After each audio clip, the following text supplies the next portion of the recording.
other people tweeted about him as well. In fact, Derrick Henry is the #1 trend right now in the U.S. For a while, he was the #3 trend in the U.S. also because that many people tweeted about him but spelled his name wrong. Nah, I love it. Is it Derrick with 2 R's, 1 R? 2 R's and an I and a C and a K, not an ECK. His handle is King Henry, by the way. King Henry _2. That was not trending, however. So the Titans now pick up a much-needed win in order to stay in the playoff hunt. They're 7-6, still a tough road for them. How do you think it goes for them? It's interesting because the Texans have 9 wins, so they're sitting right there, only 2 ahead, and there's still some football to be played. So anything can really happen. The Texans are playing the Colts. The Colts can find a way to beat them. And you look at the schedule, they play at the Giants. I mean, the Giants have been playing better recently, but if you can run the football like this, play good defense, you got a chance. Then you play the Redskins and the Colts. And the Redskins and the Colts, we just saw the Colts play the team that you got done beating, and they didn't even score a point. So you got a real chance at this thing if you can get some help.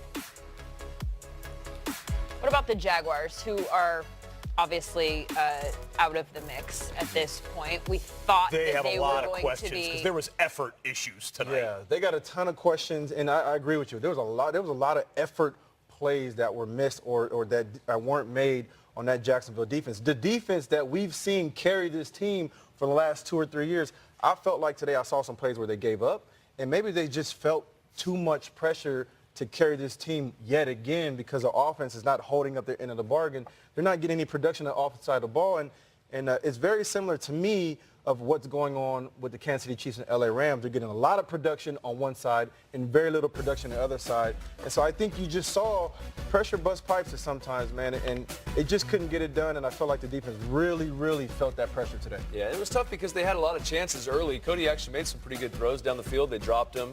It didn't turn into anything, and then Derrick Henry had the day that he had. You had hope for him because last week they played the Colts. They had a shutout. You're thinking, okay, maybe Cody can come in and get a couple first downs, maybe spark this team. But it looks like they, like you said, they just ran out of gas. They're just tired of being on the field. You know, when you get beat up like that, there's only so much you can do.